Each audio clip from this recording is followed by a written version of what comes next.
Whether a victim of trafficking in persons is of Guyanese nationality or not, that person is still a victim of a crime and deserves justice.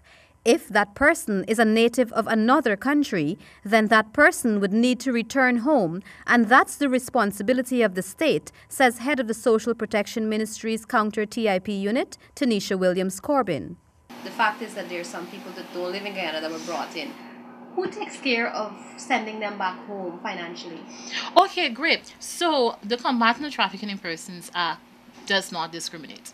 As long as a person has been identified as a victim in Guyana, as long as that person would have been identified as a person who would have been exploited, whether it's labor, prostitution of another, forced begging, forced labor, whatever the case is, it is the government of Guyana's responsibility to take care of that person. Ms. Williams-Corbin stated that her unit works closely with the International Organization for Migration, and through this organization and other efforts by the government of Guyana, many non-Guyanese victims of TIP have been repatriated already.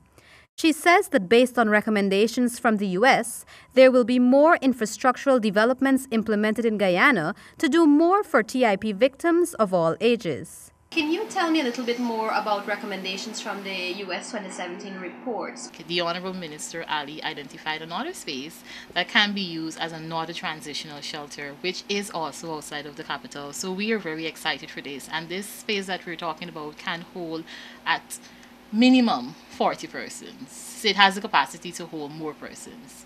The Counter-TIP unit's head added that the government has already embarked upon having more safe houses that can safely and comfortably accommodate victims when they are found. And when we speak about a transitional space in this sense, we're talking about a space that we're going to be using to accommodate persons as they're rescued by the police and other agencies who are involved in raids.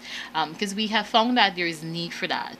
We would have had, some issues in the past, and so we're working to fix that by having this transitional space.